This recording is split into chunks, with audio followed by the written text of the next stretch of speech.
Anxiety has wisdom for us. Depression has wisdom. Anger has wisdom. Sexual hunger has wisdom. Our inner slut has wisdom. They all have messages. They all want to be heard. The more they are heard and welcomed, the less they act out behind the scenes, which is when we do or say things that feel out of integrity for us. Hi, I'm Lee Noto. I'm an intimacy coach and a psychedelic therapist. One of my greatest joys in life is helping women become erotically alive and having the most fun while doing it. Hey, I'm Taylor Davis. Welcome to Wildly Satisfied. I hope you enjoy the show.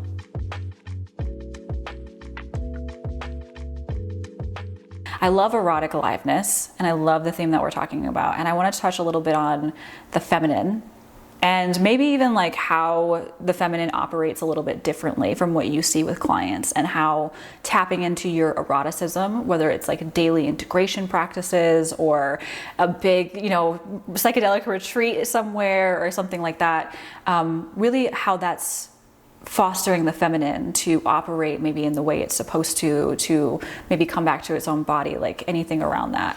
The first thing that comes up when you ask that is, what conditions typically need to be present for our feminine energy to naturally flow? Mm-hmm. And I want to hear your perspective on this, because this is the purpose of this platform, and so much about the work you do and how you operate as a woman. When all of these conversations around masculine, feminine, and there's a lot. Mm-hmm. And there's a lot of conversation happening around women, quote unquote, needing to be more in their feminine. Mm-hmm. And that looks different, a little different for every woman. But the question I ask is, what conditions would need to be present for my feminine energy to feel safe, mm-hmm. to reveal herself, to be in full flow and full expression in the way that she desires in that moment? Because there are many faces of the feminine. We may have a soft, quiet feminine. We may have a flirtatious feminine. We may have a loud, boisterous feminine, a fierce, collie lioness feminine. She's multidimensional. So one, she's not just one way. Yeah. She's all the ways. Two, what creates safety for the feminine to reveal herself is a safe container. The masculine in us is what creates that container. And so while it's so amazing to have a masculine energy to person outside of us create a container, our, I'd say responsibility, but a commitment that we can make to ourselves as women is, how do I cultivate the integrity of my masculine container so that my feminine energy can flow freely as she wishes? Yeah. Has nothing to do with the physical partner that's like your partner or the person that you're searching for. It's all self-resourced. Yeah, because we can experience divine union within, between our masculine and feminine energy. And then that allows union with another person, be it someone we're dating, someone we're sleeping with, someone we're in long-term relationship with. It allows us to open even more fully to that love and that experience when we feel safe to reveal ourselves to ourselves. So a big part of experiencing our own feminine energy is creating a safe container in which that can flow. And coming back to what I was saying earlier, here's how I view this, is we are the queens of our queendom, like the queens of our lives. Yeah. And I'll go into a little bit of psychology here. We have different parts, and we're not just one way. We may have a part that feels anxious sometimes, a part that feels scared, a part that feels critical and judgmental, a part that feels excited, a part that feels sexually hungry. We have all of these aspects to our personality. What creates the deepest levels of safety is one, when there is a central figure, one decision-making authority figure. And I don't mean hierarchical authority, but that there is a version of us that has a perspective over her queendom and takes into account the perspectives and the well-being of all of her loving, loyal subjects. She's a benevolent queen. We're developing an archetype of what is supposed to happen in childhood, which is a wise, loving adult parent who embodies and exudes unconditional love, nurturance, acceptance, and healthy boundaries and direction and clarity. The feminine and the masculine. When we can cultivate what I call this inner queen archetype, who embodies masculine and feminine energy, she sits at the helm of her queendom, and she invites and welcomes all of her parts to the table. Oh, anxious one, come sit. Inner critic, come sit. Inner vixen, come sit. All of the parts of us that come up in all of these different experiences that we have in life. When there is a space for all of these parts to feel welcomed, to feel heard, to feel acknowledged, then they reveal themselves and they will share the wisdom that they keep. Anxiety has wisdom for us. Depression has wisdom. Anger has wisdom. Yeah. Sexual hunger has wisdom. Our inner slut has wisdom. They all have messages. They all want to be heard. The more they are heard and welcomed, the less they act out behind the scenes, which is when we do or say things that feel out of integrity for us. When we welcome these parts, which by the way does not mean that we tolerate certain things that feel out of integrity, but we may say, anxious one, come, sit. You're not going to sit in the queen's throne, but we are going to have you sit so I can ask what you need, what you desire, what messages you have. That kind of practice creates so much safety, because then we don't feel like we have to hide from ourselves. When we don't feel like we have to hide, we reveal. This is one of the core principles of the feminine. The one who reveals her heart, the one who opens her heart, the one who's vulnerable, because there's been so much safety that created that she wants to be in her natural essence of revealing.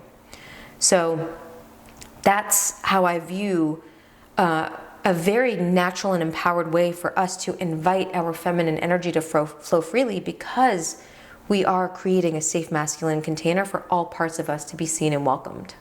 I love that. So what you asked me earlier about like what my perspective on that would be, because I feel like that's such a beautiful description, because even like queendoms, even just taking that, well, I'll go into my description in a second, but I always say this to clients and to friends. I'm like, there's differences between kingdoms and queendoms. Like kingdoms are very hierarchical. It doesn't always feel the best, and it's not always the best for the people. And the way you were even describing the queendom, for me, it's like the queen is the one who brings her subjects in and understands the workings of all the different pieces and parts. And I know that from what I've observed, actually, even just like in family dynamics and even how the feminine works, we think about all the things, all the different pieces. And while the masculine is like point A to point B, it's very like, it's that penetrative energy, right? It's getting things done. Obviously, there is flexibility in all of this, but just to put that down a little bit, the queendom to me and the way you were describing it is like, whether it's your business or your life or the different versions inside of you, you're bringing in all the pieces of the community. And in this case of what you were describing, it's like your inner slut, your vixen, your anxiety, you're like, those are the subjects, right? That you're bringing in, and you're like, what do you need? Because we're going to create something beautiful in this queendom that serves everybody, like individually for the collective. And that's something I really love. That's like one of my main things when I am working with people, and just like a mission of my life is like, individually, what do you need to thrive in order to go out into the collective and make it better for everybody? Mm-hmm. And so I just love that description of the queendom, because I always love talking about the queendom. It's like such an amazing like visual as I'm thinking about it. So just very different, less hierarchical, but yeah, I feel like for the eroticism and the what it is to be in the, can you ask that question again about being in the feminine? Yeah, I was wanting to hear your perspective on more on what this journey has been like for you, because I've also seen you over the years. We've seen each other grow in our businesses, in who we are as women, in who we are to ourselves. You have been on such a beautiful journey of like claiming the truth of who you are and first discovering that. So what has that journey been like for you in terms of what we're talking about, feminine energy, erotic aliveness? Yeah, well, I will say the first thing is something I before I get into my story, something I always say to people is like, especially, so I always look at feminine energy as like 80-20. I know you and I have talked about that. It's like the best way I can describe it. This is not like statistics, but like 80% feminine, 20% masculine for the feminine cord individual. Masculine cord, 80% masculine, 20% feminine, just to put that out there. So I feel like for me, I've gotten the question, and I've asked myself this because I was always like, how do I get into my feminine? Like, right? Same thing we were just talking about. How do I get into my feminine energy? I need to become more feminine, all these things. And then I recognize as a feminine cord individual, that's my natural state. So it's not how do I need to get into my feminine? It's what can I remove that's causing me to come out of my feminine? What, on top of the safety that you were describing, right? We do need safety. What are the things that I have put into my life, or I have been conditioned, or, you know, all the things in society and how we grow up and everything. And then also physically in my realm, how I work out in my wellness, the things that I eat, the way that I show up. What are the things that are actually taking me out of my feminine, my natural feminine energy? And it feels a lot less heavy when I discovered that, because I'm like, oh, I don't need to become this different person. It's like, no, I just need to remove the things that are like taking me out of what just naturally feels really good.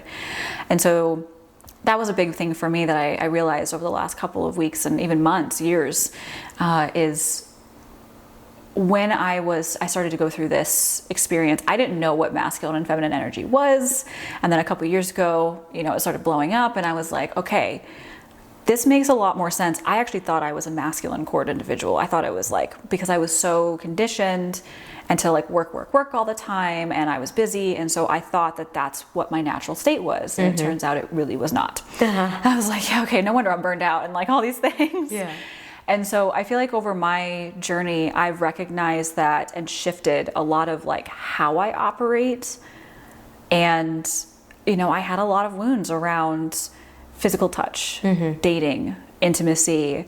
I like to dive more into working than I do into going and playing, because I was always told that, well, the work needs to be done first and then you get to go play as a reward. And I'm like, that's not naturally what I want to feel in my life, but I couldn't distinguish between the two. And so I feel like, you know, a couple years ago, if you had seen who I was then, like I was a completely different person. I remember, you know, inside your programs and other ones, I was just like absorbing all this knowledge, and it was like a light bulb like turned on inside me, and I was like, oh, okay, wait, I can be soft. I can be playful. What does that even look like? And I started really diving into what is my version of that.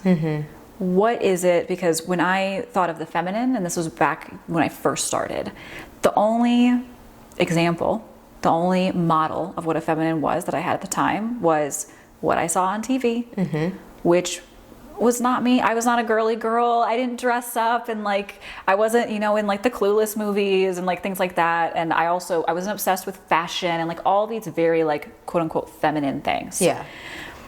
And the other model that I had was like my mom. And as someone who has had a strained relationship with her mom, and, you know, my mom was an exotic dancer. And so I saw that and I'm like, well, I'm not that, you know, which I was totally good with. I was like, yeah, go for it. You know, I'm very supportive of that.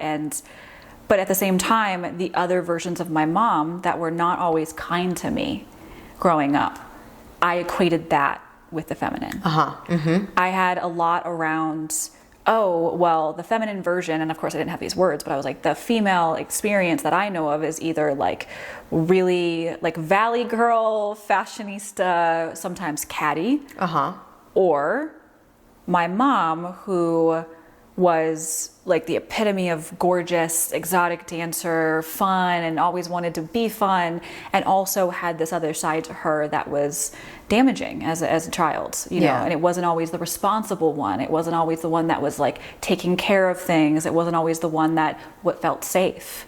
So I had this warped idea of what the feminine was.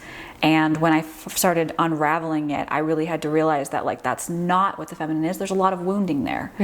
And not hating on my parents, not hating on all these things, but recognizing that my version of the feminine looked different. And even over the last couple of years, you know, getting used to physical touch. I went through psychedelic experiences, which, you know, beyond 2 years ago, Taylor would have been like, what?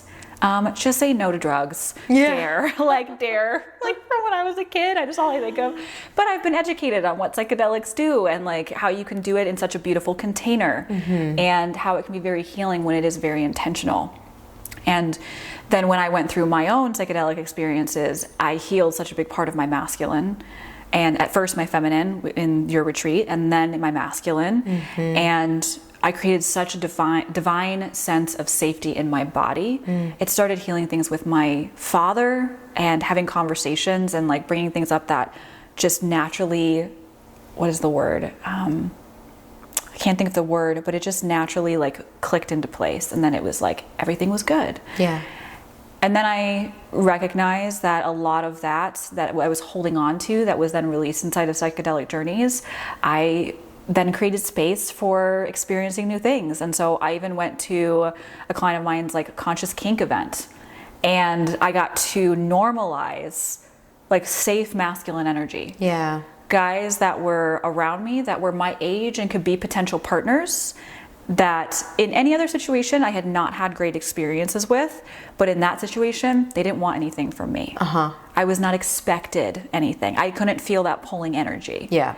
I'd be interested to hear your perspective because I think what we get a lot of the time when we talk about the feminine and we talk about how we show up in the world is that I think we confuse words like submission and power and dominance and things like that. And for me, when I think of the feminine, I'm like, the feminine is so divinely powerful. Like I get images of like as deep and dark as the ocean, and like create tidal waves that can remake the world, but also soft and calming and beautiful. Like the ocean is such a great example for me. And I really want to talk about like almost power dynamics. Yeah. Not even in relationship to like, it can be in relationship, of course. But how the feminine is more powerful in a way, and then the masculine has its own version of power. Like, can we just dive into that a little bit? Absolutely. Yeah. Oh gosh. So wide.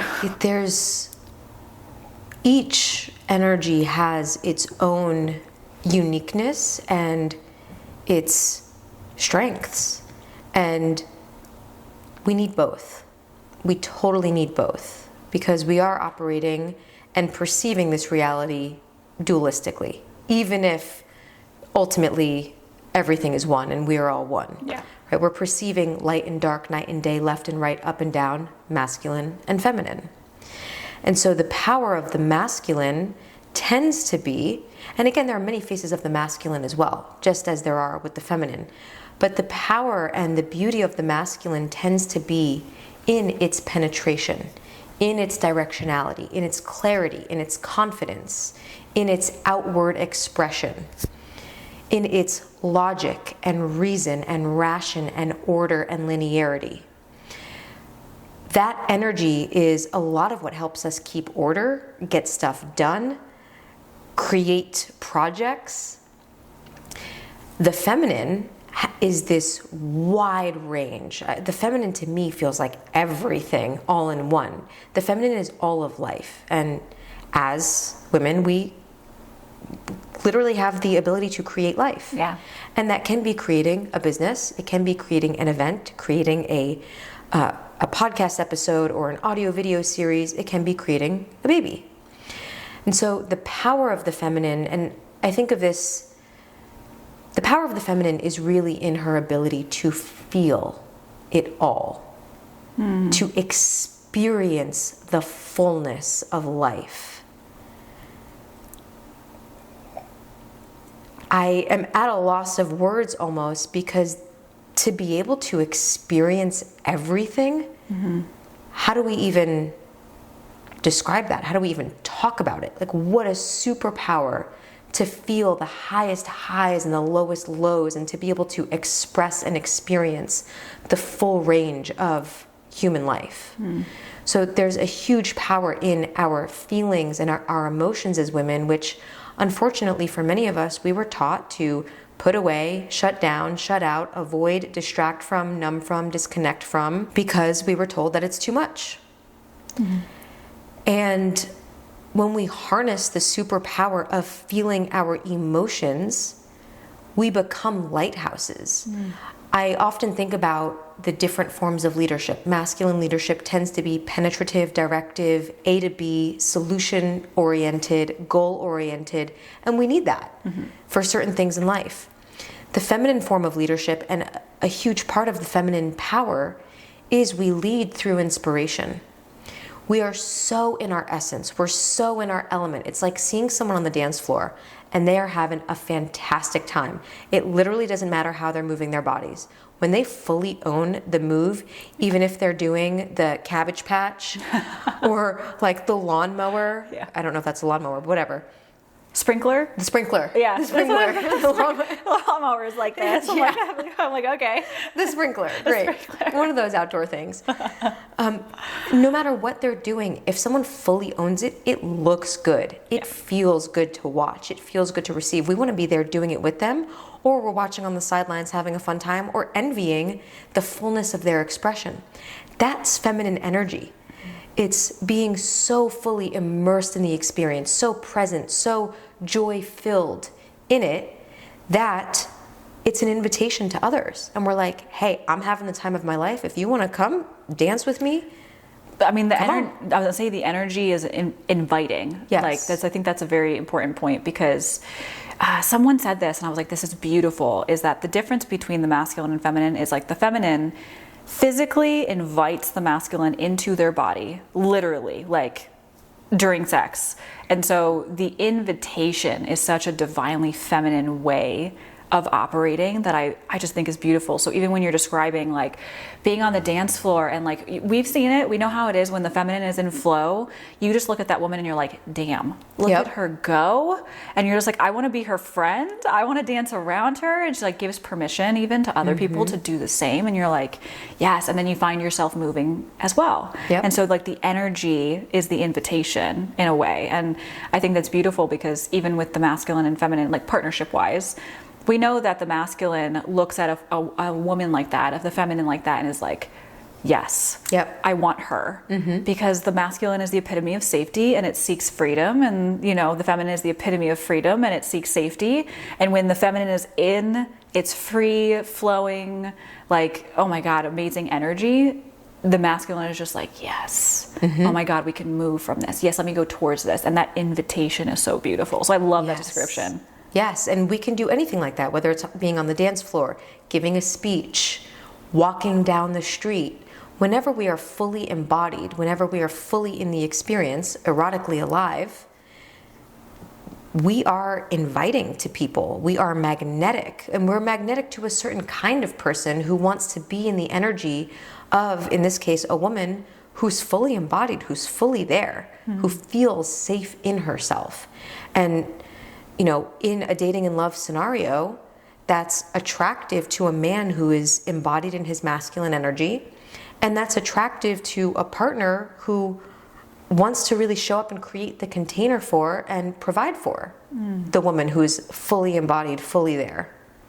I love that too, because it's so interesting. When I was growing up, and now I understand this, but when I was growing up, I always looked at my mom and my dad, and I was like, as you know, we all have things in our childhood, but the one thing that I really love about my parents is my dad was always very grounded. Like, he's a mechanic. We're from Michigan. He's a mechanic. My mom was a bartender.